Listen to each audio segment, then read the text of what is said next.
खित्ता चिनाब में क्या आने वाले वक्त में कोई बदलाव आएगा? नेशनल कॉन्फ्रेंस की सरकार है जम्मू कश्मीर में।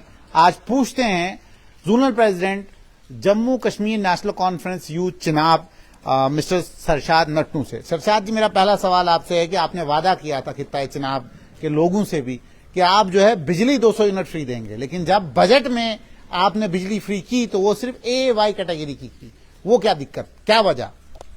सबसे पहले आपका शुक्रिया और मेरे हिंदू भाई बहनों को होली की बहुत बहुत बधाई। मुसलमान भाइयों को बहनों को रमज़ान का बहुत बहुत मुबारक, ये महीना जो है इनको मुबारकबाद। तो साथ साथ जो आपका सवाल है बिजली फ्री, देखिए जो वादा किया था वो पूरा किया। बिजली A-Y कैटेगरी को फ्री शुरुआत हो गई। जो बजट सेंटर से एलोकेट हुआ था J&K को, उसके मुताबिक जो हमारे पास वसाइल थे उसके हिसाब से जो लोगों के साथ वादा किया था वो ऑनरेबल CM उमर अब्दुल्ला साहब ने अपने बजट की स्पीच में जो है वो बोल दिया है। लेकिन आपने उस मैनिफेस्टो के नीचे क्यों नहीं लिखा था कंडीशन अप्लाई, कि भाई साहब कंडीशन है कि भाई बजट आएगा तो आपको देंगे, नहीं आएगा तो नहीं देंगे? जब नया बनाएंगे मैनिफेस्टो तब जरूर ये कंडीशन अप्लाई लिखेंगे। हाँ, कंसिडर करेंगे इस चीज को। अच्छा, आपने राशन डबल दे दिया, जो आपने कहा था राशन तो चलो मिल गया, लेकिन अब आप बताएं कि जम्मू कश्मीर के जो हालात हैं, खासतौर पे खित्ता चिनाब के जो हालात हैं, खित्ता चिनाब का बगलियार डैम हो 850 मेगावाट की इलेक्ट्रिसिटी, 260 मेगावाट की इलेक्ट्रिसिटी डलहस्ती डैम आपका दे रहा है, उसके अलावा कीरू, किरथाई, उसके बाद पक्कलडूल, उसके बाद आपका रटले। अगर ये सारे प्रोजेक्ट में मिलाऊं तो अच्छा खासा एक आंकड़ा बनता है, जिस आंकड़े के तहत जो है चिनाब खित्ते के लोगों को बिजली का जो है फ्री होने का जो है एक हिस्सा बनता है। और किश्तवाड़ से कुछ लोग उठे भी थे, कुछ दीवाने उठे थे, वो चाहते थे कि भाई साहब बिजली फ्री हो। तो क्या लगता है आपको कि आने वाले वक्त में जम्मू कश्मीर नेशनल कॉन्फ्रेंस सोचेगी कि चिनाब खित्ते को, जिस पूरे खित्ते में जो रोड कनेक्टिविटी है वो बहुत ही खस्ता है, ठीक है, उसको बिजली फ्री मिलेगी? देखिए, उन दीवानों को मुबारकबाद। और वो दीवानों में हमारे नेशनल कॉन्फ्रेंस के सिपाही भी थे और जम्मू कश्मीर नेशनल कॉन्फ्रेंस का जितना भी चिनाब खित्ते का कैडर है, सब चाहते हैं कि चिनाब खित्ते को जो है बिजली फ्री मिले और इसके ऊपर काम हो रहा है। देखिए, इस बार आपको पता है कि पहला अवामी बजट 10 साल के बाद आया लगभग। यहाँ सरकार नहीं थी, यहाँ आपको LG शासन था और उसके साथ साथ अभी हम यूनियन टेरिटरी में सर आप स्टेट आने थे, स्टेट आएगी, उसके साथ साथ आप देखेंगे और चीजें बेहतरी की ओर जाएंगी। जैसे आपने कहा, देखो सरकार नेशनल कॉन्फ्रेंस ने जो मैनिफेस्टो में वादे किए थे, एक ही वादा नहीं किया था, जितने वादे किए थे उनको इस बजट में रखा गया है। कम रखा गया ना, कंडीशन अप्लाई के हिसाब से दिया। पहला बजट है मेरी जान, अभी 4 साल, इसके बाद 4 बजट। आपने सुनिए मेरी बात सुने ना, 4 बजट और देने जनाब। आपके तकरीरों में ये था कि पहले 3 महीने 100 दिन, शायद मैं गलत हूँ, 100 दिन में आपको हम दिखा देंगे हम क्या करके देंगे। तो कर रहे हैं ना, वही नजर आने लगा ना। 100 दिन में तो नहीं किया ना यार बजट पहला। अब मुझे बताइए, आप बजट से पहले आप क्या कर सकते हैं? ये कॉमन सेंस है ना, आप जर्नलिस्ट हैं, एक आम आदमी को मैं मानता हूँ कॉमन सेंस है। देखें सरशाद जी, जब इंसान की कश्ती लुट चुकी हो, वो डूब चुकी हो, जब मालूम हो कि भाई खाते में पैसा नहीं है, इनकम नहीं है, तो एक्सपेंडिचर की आप किसी से कमिटमेंट कैसे कर सकते हैं? तो आप नहीं चाहते हैं कि बेहतरी हो? नहीं, मैं तो चाहता हूँ, मैं तो चाहता हूँ, तो वही तो लोग भी चाहते हैं, लेकिन लोग निराश हैं इस बात से कि 200 यूनिट जो सबको मिले, क्योंकि देखिए स्मार्ट मीटर लगे हैं। तो आपके डोडा की बात करता हूँ, आपके डोडा की बात करता हूँ, स्मार्ट मीटर लगे हैं। जिन लोगों का बिल 3 से 4 हजार आता था, कैसे आता था वो अल्लाह को पता है, अब स्मार्ट मीटर की वजह से उनको 10 से 15 हजार आ रहा है। तो आप मुझे बताएं कि इस स्मार्ट मीटर को एक दिन आप कहते थे कि जी लगाना ही नहीं है, आज आप कह रहे हो जनाब 100% स्मार्ट मीटरिंग होनी चाहिए। देखिए, स्मार्ट मीटरिंग होने का मतलब ये है कि आपके 200 यूनिट्स जो है A-Y कम्युनिटी को जो है फ्री मिले। तो कितने हैं डोडा डिस्ट्रिक्ट के मेन कैपिटल कितने रहते हैं? देखिए, जितने भी हैं कैपिटल में जो रहता है, पहले आपको पता है कि उनके पास रिसोर्सेज भी उतने होते हैं। डिस्ट्रिक्ट हेडक्वार्टर पे, सॉरी कैपिटल, हाँ वो डिस्ट्रिक्ट हेडक्वार्टर यानी कैपिटल आप कहिए। देखिए, वो चीज नहीं है। सवाल ये है कि किसी तबके को तो रिलीफ मिल रहा है ना, शुरुआत तो हो गई है ना। अगर अच्छे की शुरुआत हुई है, उसमें चिंता किस बात की, उसमें दुख किस बात का? मतलब आप वही कह रहे हैं कि 370 को वापस लाना था, कंडीशन अप्लाई। अब जो है यूटी है, देने वाले जो है मोदी जी हैं, वो देंगे नहीं क्योंकि उन्होंने लिया है। तो नहीं, वही बात तो हो गई ना, फिर वही तो फंस गई ना चीजें कि चलो जी जो है उसमें गुजारा कर लो। वो फिर क्या कर लेंगे? अब मुझे बताइए, आपके घर में राशन 5 किलो है तो आपको जरूरत 70 किलो की है, फिलहाल आप 5 पे गुजारा करेंगे। वादा क्यों करना था? वादा किया तो निभा रहे हैं ना भाई साहब। औरतों को बोला कि फ्री ट्रांसपोर्ट देंगे, कर दिया। लेकिन राशन सुनिए राशन बोला डबल कर देंगे, कर दिया, ठीक है जी। बाकी चीजें बोली, आप अगर एक चीज में बिजली का बहुत बड़ा देखें, मैं भी बिजली इस्तेमाल करता हूं हर घर में। चलो आपने एक और मुद्दा उठाया, बहुत अच्छा है। वुमेन्स इंटरनेशनल वुमेन डे के पहले दिन जो है उमर साहब ने ये घोषणा की कि जनाब ट्रांसपोर्ट हम फ्री कर देंगे, ठीक है। और अगर डोडा खित्ते की बात करें तो गवर्नमेंट ट्रांसपोर्ट की कितनी गाड़ियां जो हैं डोडा खित्ते हैं और खासतौर पर चिनाब खित्ते में भी चल रही हैं। क्या ये भी हम उमर साहब के ऊपर डाल दें? नहीं, मैं कहां बोल रहा हूं, मैं आपसे पूछ रहा हूं। वही बता रहा हूं, जो यहाँ जितनी गाड़ियां हैं कम है, कितनी हैं? कम है, जितनी भी हैं 15 हैं 20 हैं, लेकिन कम है। गाड़ियां बढ़नी चाहिए, हर ब्लॉक हेडक्वार्टर पे एसआरटीसी का होना जरूरी है। लेकिन इसके लिए यहाँ की लोकल लीडरशिप यानी कि जो यहाँ के एमएलएज हैं उनको भाषणबाजी से दूर होके लोगों के बेसिक इश्यूज के ऊपर काम करना चाहिए। क्या आपको लगता है कि ट्रांसपोर्ट विभाग जो है इतने मुस्तैदी से काम करेगा? बिल्कुल करेगा। इस वक्त जो ट्रांसपोर्ट कमिश्नर विशेष महाजन जी है, मैं बड़ा मेरे वो नॉन है, बड़े अच्छे आदमी है और कॉम्पिटेंट आदमी है, काम करने वाले आदमी। वो यहाँ जिले के हमारे कमिश्नर भी रहे, तरक्याती कमिश्नर, तो जाएं उनके पास, जाएं काम करें, गाड़ियां लाएं। नहीं, वो तो आपकी हुकूमत है यार। भाई मेरी बात सुने, मैं गुंदरा के लिए लड़ूंगा या मैं एक इलाके के लिए लड़ूंगा। जो एमएलए हैं, एमएलए कॉन्स्टिट्यूंसी का होता है, एमएलए को तनख्वाह है, मुझे तनख्वाह नहीं है, तो एमएलए क्यों नहीं जाएगा? चलो, आपके यहाँ डोडा में एक और विवाद है जो हमेशा सुर्खियों में वो खबर होती है, वो अस्पताल है आपका। पिछले दिनों में गुंदरा में एक एक्सीडेंट होता है जिसमें एक युवक की जान जाती है। जान जाने के बाद एक प्रोटेस्ट होता है, हंगामा होता है। उस हंगामे के बाद जो है बाज़ाब्ता उन नौजवानों को अंदर किया जाता है। अंदर करने के बाद बाज़ाब्ता कमेटी बैठती है, कमेटी ने अभी रिपोर्ट नहीं दी है, वो रिपोर्ट आ जाएगी।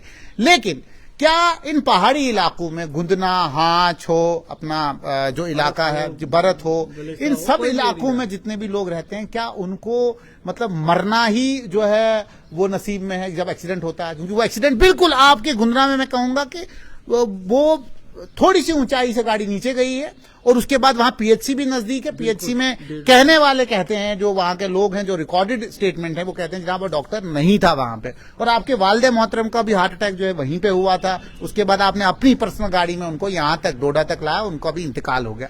तो क्या ये हेल्थ फैसिलिटीज कभी इन इलाकों में ठीक होगी? देखिए, उम्मीद करते हैं। मेरी जिस दिन ये हादसा हुआ, मेरी ऑनरेबल हेल्थ मिनिस्टर मैडम से भी बात हुई उस दिन। ये बदकिस्मती है कि बार बार हम हादसों का शिकार होने के बावजूद हमारे पास हम अपनी फैसिलिटी को वहां रखते नहीं है। फैसिलिटीज हैं लेकिन उसका प्रॉपर यूटिलाइजेशन नहीं है। एक नेक्सस है इस हेल्थ डिपार्टमेंट के अंदर, जहां तक मुझे नजर आता है। मैं गलत हो सकता हूं, लेकिन नेक्सस है नीचे लेवल पे जो उसको एग्जीक्यूट होने नहीं देते हैं। अगर उसको एग्जीक्यूशन हो, पीएचसी गुंदरा के लिए कब से एम्बुलेंस अलॉटेड है, लेकिन कभी वहां रखी नहीं गई। क्यों? बार बार हमने इसके ऊपर हमें पर्चा लगा। आप तो बीडीसी थे, हमने आप ही का डीडीसी भी। सुने आज as BDC chairman along with tehsildar concerned में वहां गया एक दिन। मेरे पास वो रिपोर्ट्स हैं, मेरे पास कागज है। उल्टा पर्चा हमारे ऊपर लगाया गया। वो क्यों? तो तोड़फोड़ का जो आज जो मेरे नौजवानों के ऊपर आज पर्चा लगा है, वही पर्चा हमारे ऊपर लगाया गया। और जो आप कह रहे हैं कि उनको अंदर डाला है, अभी मैं डीसी साहब का शुक्रगुजार हूं, किसी को अंदर नहीं लिया है। वो तो प्रॉम्प्ट है ना, वो तो एक्शन लेते हैं। डीसी साहब ने ये आश्वासन दिलाया है कि जो बेगुनाह होगा उसको हम नहीं छेड़ेंगे। सवाल ये पैदा होता है कि जनाब, जब आपके पास फैसिलिटीज होती हैं, आप उसको यूटिलाइज क्यों नहीं करते? मैं कहता हूं सरशाद जी, अगर पीएचसी खोली गई है तो उसको रखा क्यों है? उसको बंद कर दो, उसको ताला लगा दो। आपके जीएमसी जो है 10 से 15 या 20 किलोमीटर की दूरी पे है। अगर जीएमसी की जो मेन रोड है वो अभी तक पूरी नहीं बनी है डोडा तक, और जो आपकी पुलडोडा की रोड है जो कनेक्ट करती है उसको बाज़ाब्ता नेशनल हाईवे के साथ, वो रोड आपकी फीजेबल नहीं है, तो गुंदरा का एक व्यक्ति जो एक पहाड़ी इलाके से आता है, अगर वहां कोई एक्सीडेंट होता है, आप कैसे तवक्को करोगे कि वो जब पहुंचेगा अस्पताल उसको ट्रीटमेंट सही मिलेगा?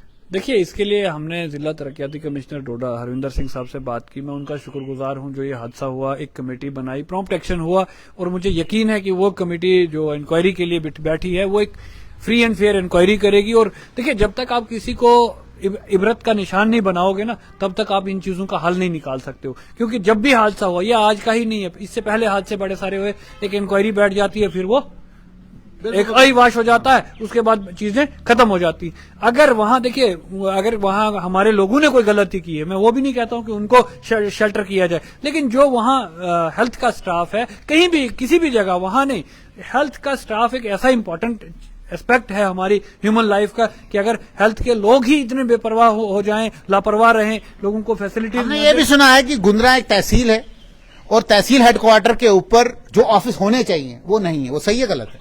बिल्कुल सही है। ब्लॉक हेडक्वार्टर भी है, तहसील हेडक्वार्टर भी है।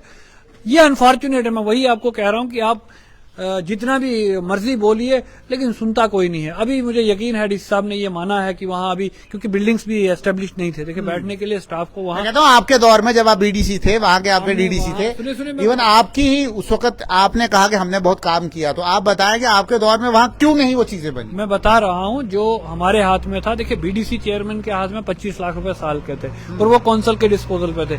दूसरी बात, बीडीसी का ऑफिस हमने बनवा लिया है, जो गालबन खिताई चुनाव में एक ही बना, पूरे खिताई चुनाव आपने में। पीएचसी के लिए भी रास्ता बनाया। सुनिए, पीएचसी का रास्ता भी बना और पीएचसी की बिल्डिंग भी बन रही है, नई चीजें ग्राउंड पे हैं। अब ये है कि उनको फंक्शनल करवाना मेरा काम नहीं है, वो एडमिनिस्ट्रेटिव पार्ट है और मेरा टेन्योर 1 साल पहले खत्म हो चुका है। अब मैंने कल यही बात डीसी साहब से की, डीसी साहब ने यकीन दिलाया है कि चंद दिनों के अंदर जो है जो वहां बिल्डिंग बनी है गवर्नमेंट की, वो बिल्डिंग्स जो है यूटिलाइज हो जाएंगी। जी, मेरा आपसे एक सवाल है कि डीसी साहब कितना करेंगे। मैं आपसे एक और सवाल पूछता हूँ, वो मैं पूरे खित्ता चिनाब के बारे में पूछता हूँ। खित्ता चिनाब में हर साल मुझे लगता है 500 से 600 लोग सिर्फ एक्सीडेंट की वजह से मरते हैं, अपनी जानें गंवाते हैं, ठीक है।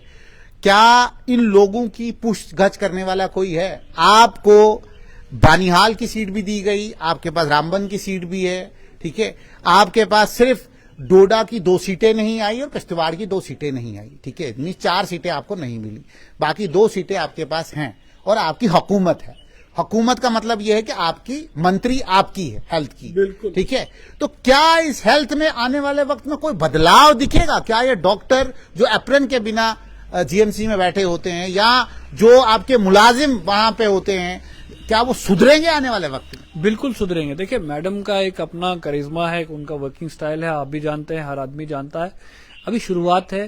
देखिए जहां जहां मैडम खुद गई हैं, कश्मीर के कुछ डिस्ट्रिक्ट्स में, जम्मू 1-2 जगह गई हैं, तो अच्छा एक वहां एक अच्छा मैसेज गया है। और वहां देखिए ये और दूसरी चीज है, मैडम क्या करेगी क्या नहीं करेगी, या कोई, ये खुद भी हेल्थ वालों को समझना चाहिए कि जनाब आपके ऊपर लोगों की जिम्मेवारी है। एक एज अ सोसाइटी देखिए हमारे डॉक्टर्स कौन है, हमारे ही लोग हैं। हमारी सोसाइटी, कोई मेरा दोस्त, कोई मेरा भाई, कोई आपका भाई, कोई उसका भाई, हमारे ही लोग हैं। वो अगर खुद जिम्मेवार, उनसे मैं हाथ जोड़ के गुजारिश करता हूं कि आप ये जिम्मेवारी लें, आप इसको लड़ाई ना समझे, ये कोई किसी का पर्सनल। हर दिन हंगामा जीएमसी डोडा में होता है। खाली जीएमसी डोडा की बात नहीं, बाकी जीएमसी हम भी देखते, कुठवा है जीएमसी आपका, रजौरी में है, आपके अनंतनाग में है जीएमसी। जहां जहां इतने हंगामे नहीं दिखते जितने हंगामे यहाँ। देखिए मैं आपको बता रहा हूं कि डोडा डिस्ट्रिक्ट की बात कर रहा हूं, जितने भी हमारे हेल्थ सेंटर्स हैं वहां इश्यूज हैं, वहां फैसिलिटीज की प्रॉब्लम्स हैं, लेकिन सुधारेगा कौन?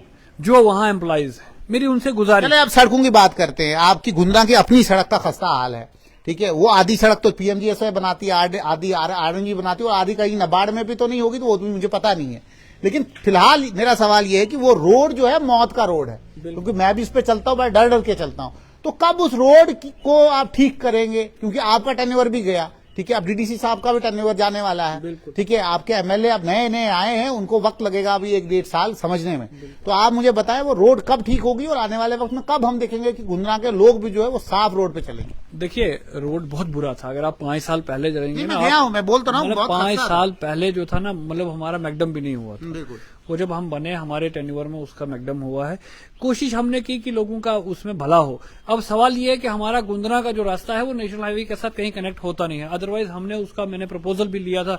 अभी हमारे ये जो भूपेंद्र कुमार साहब हैं, हमारे कमिश्नर सेक्रेटरी, वो डिप्टी कमिश्नर यहाँ रहे हैं, तो हमारे उनके साथ एक ताल्लुकात अपने लेवल के भी है। उन्होंने हमें यकीन दिलाया था हम किसी न किसी हेड में इसको अपग्रेड करेंगे। जब तक उस रोड का अपग्रेडेशन का कोई मामला नहीं बनता है, उसका सुधारने का, क्या अपग्रेडेशन भी आरएनबी करेगा या कोई और एजेंसी? नहीं, पीएमजीएसवाई। आरएनबी के पास इतना सोर्स ही नहीं है, फंड्स ही नहीं होते हैं इतने कि वो इतना बड़ा प्रोजेक्ट, क्योंकि बहुत लंबा रोड है, गालबन 50 किलोमीटर का रोड है। और जब तक उसका वाइडनिंग नहीं होगी, जब तक उसका क्रॉस ड्रेनेज का प्रॉपर सिस्टम नहीं बनेगा, क्योंकि हमारे इलाके में बर्फ पड़ता है, बर्फ आती है, तो बर्फ की वजह से जो है आप मुझे बताएं सरशाद जी, कौन सी सड़क पे ड्रेनेज है? आपके बरस रोड पे भी ड्रेनेज नहीं है, आपका गाटका रोड में भी ड्रेनेज नहीं है। ड्रेनेज किस सड़क पे है जो आप अपनी गुंदरा पे ड्रेनेज बनाने जा रहे हैं? देखिए उसके अलावा मेरी बात सुने, अगर आप गुंदरा रोड का देखेंगे ना, अगर ग्रेड देखेंगे आप, जो गुंदरा रोड परशोला का तो उससे भी ऊपर ग्रेड है। मैं बता रहा हूँ ना, आप मेरी पूरी बात सुने। जो परशोला का ग्रेड है, लेकिन परशोला की जो अलाइनमेंट है ना, वो तकरीबन ठीक है, ठीक है जी। जो गुंदरा वाला रोड है वो पहले कोदालियों से बनाया गया है। जो धड़ा तक आपका रोड बना है वो कोदालियों से बना है, उसका कोई माँ बाप ही नहीं था। उसके बाद भी आरएनबी में को वो मिली, कुछ हद तक उसमें सुधार हुआ। अब मसला ये है कि उसको एक बड़े पैमाने पे उसको ऑपरेशन करने की जरूरत है। जब वो ऑपरेशन सक्सेसफुल होगा तो तभी वो रोड बढ़िया अब आखिरी बार एक रोड है आपकी डोडा बरस रोड, उस बरस रोड की बात, वो आपका इलाका तो उतना नहीं है, लेकिन फिर भी मैं पूछूंगा कि डोडा बरस रोड के ऊपर जो है मजीद वानी साहब को भी कसीदे कटे, वो चलो उनका टेन्योर गया, शक्ति परिहार भी आए, उन्होंने भी कुछ नहीं किया, ठीक है। अब जो है महराज मलिक आए हैं, अभी तो उनको कुछ बोलते ना कम टाइम हुआ, अभी हम बात नहीं करेंगे, लेकिन क्या आने वाले वक्त में डोडा बरस रोड जो खास तौर पे मैं आपको वो, क्योंकि वो कनेक्ट हो रहा है किश्तवाड़ के साथ आगे, ठीक है कि नहीं, क्या उसको नहीं आप नेशनल हाईवे के जुमरे में डाल सकते हैं कि national highway authority of India को कहे कि भाई ये कनेक्टिंग लिंक बनेगा जो कश्मीर की तरफ कनेक्ट करेगा? देखिए, मैं अपनी बात कहूंगा, जो मैंने खुद अपने लेवल से जोर दिए थे सरकार बनने से पहले, अभी सरकार बनी है, नई सरकार है, अभी हम पिछले दिनों में अपने मंत्री साहब डिप्टी सीएम साहब से भी मेरी मुलाकात हुई। अभी कोशिश करेंगे दोबारा से इन दोनों रोड्स को, क्योंकि ये दोनों रोड इम्पोर्टेंट है, मतलब डिफरेंट सर्कमस्टांसेस के अगर आप देखेंगे, अगर आप इसको आपका सिक्योरिटी पॉइंट ऑफ व्यू से भी देखेंगे तो दोनों रूट्स जो हैं इंपॉर्टेंट रूट्स हैं, ठीक है जी। तो ये मैंने डिफरेंट क्वार्टर्स पे डिफरेंट लेवल्स पे इस दोनों रोड्स की बात की है। अब किस हद तक हम सक्सेसफुल होते हैं ये आने वाला वक्त क्या, जो आपने कहा ना गुंदरा का रोड में चाहता था नेशनल हाईवे की जुमरे में जाए, तो क्या डोडा बरत और किश्तवाड़ का केशवान से किश्तवाड़ के लिए जो रोड है, क्या उसको national highway authority of India या NHAIDL के अंदर नहीं डाला जा सकता है, नहीं उसको पुल किया जा सकता है कि ये पूरा इलाका? देखिए, ये अब प्लेटफॉर्म्स की बात होती है। अभी MLA साहब जिनका आपने कहा, अब ये उनकी जिम्मेवारी है, हम भी कोशिश करेंगे। देखिए, सरकार आपकी है, सरकार हमारी है, लेकिन इलाके का मैंडेट उनके पास है, पूछा उनसे जाएगा ना। आप मानते हैं कि भाई इलाका उन्होंने देखना, आपने नहीं, आपने सिर्फ सरकार को देखना है? नहीं, हमने क्यों नहीं देखना है, हमने देखिए, मैंने ये कहा जो TSL है, लॉजिकल बात बताऊंगा, ये जिसके पास लोगो है ना, इंटरव्यू वही TSL के लिए लेगा, ठीक है जी। आपको अगर एजेंसीज, गवर्नमेंट एजेंसीज पूछेंगी, एडमिनिस्ट्रेटिव पार्ट से कोई पूछेगा तो आपको फोन करेंगे, मुझे नहीं फोन करेंगे कि जनाब TSL में क्या हो। लेकिन आप तो वहां के रहने वाले बसनीक हैं। MLA को जो है फंड्स MLA के थ्रू आते हैं, ठीक है जी। प्लान जब बनेगा तो MLA कंसर्न को पूछा जाएगा, जो जैसे पीछे से चले आ रहा है, जो हमारे हाथ में होगा, जो हम एक्स्ट्रा एफर्ट करेंगे। हमारे पास है, खुद के पास कुछ नहीं, हमने मांगने जाना है, ठीक है जी। जिनके पास है मैं वो बात कर रहा हूँ। तो क्या उमर साहब से आप मिलते रहते हैं? बिल्कुल। क्या उनको कभी आप लाएंगे या दिखाएंगे बरस रोड भी कोई रोड है जो टूटी फूटी है, गुंदना की कोई रोड है? जरूर, इंशाल्लाह वो गुंदना आएंगे, जल्दी आएंगे। और देसा कपरन रोड का क्या है आपके इस टेन्योर में 5 साल में दिखेगा कुछ? देखिए, ये बड़ा प्रोजेक्ट है, ये सेंटर से प्रोजेक्ट होगा, कोशिश करेगी। यहाँ पीछे खबरें भी तो सुनी थी कि कुछ DPR बन चुका है, कुछ काम हो रहा है। हाँ, DPR बना था, यहाँ हमारे MP साहब ने दिया था, अब ये गडकरी साहब के हाथ में, हम उनके गुजारिश करेंगे कि जनाब अप्रूव कर दो पैसा। अब आखिरी सवाल ये है कि जल जीवन मिशन में बड़े जो है लांछन लगे, असेंबली में भी कहा गया कि इसमें बड़ा घोटाला हुआ है, लेकिन डोडा में पिछले दिनों में जब बहुत जोरदार बारिश हुई, पाइपें टूट गई, डोडा के मेन सिटी में पानी नहीं था, ठीक है? आज भी नहीं है, मजे की बात नहीं, वो तो चलो आप बताएंगे, मुझे नहीं, मुझे जो खबर आई मैं वो खबर आपसे शेयर कर रहा हूं। तो क्या डोडा वासियों को कभी साफ पानी मिलेगा? मैं पानी की बात नहीं कर रहा हूं, मैं साफ पानी की बात कर रहा हूं। कभी साफ पानी मिलेगा आने वाले वक्त में?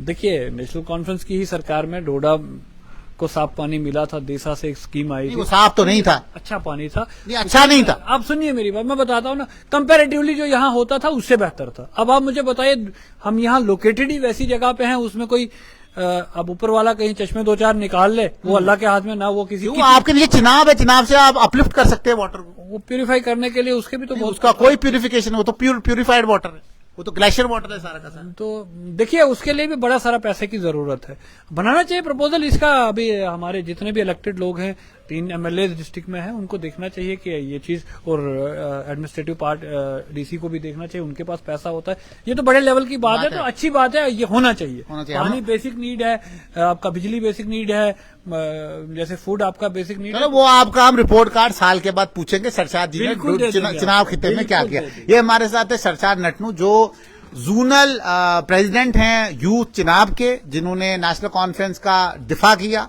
और खासतौर पे चिनाब खित्ते में आगे आने वाले वक्त में क्या क्या होगा, क्या डोडा बरस रोड के हालात बदलेंगे, और गुंदना के लोग क्या PHC में कभी डॉक्टर देखेंगे, ये सब सवालात है, इसके जवाब तो एडमिनिस्ट्रेशन देगी। रही बात डिप्टी कमिश्नर डोडा की, तो डिप्टी कमिश्नर डोडा यंग है, डायनेमिक है, बहुत सारी चीजें उन्होंने अपने टेन्योर में बदली हैं, जिसमें डोडा के रूपरेखा भी बदली है। लेकिन यहां पे जो पुराने मसाइल हैं, उन मसाइलों को हल करने के लिए अभी भी दरकार है और काम। अब कौन लीडर करेगा, किस तरीके से करेगा, ये वक्त बताएगा। जुड़ते रहिए स्ट्रीट लाइट।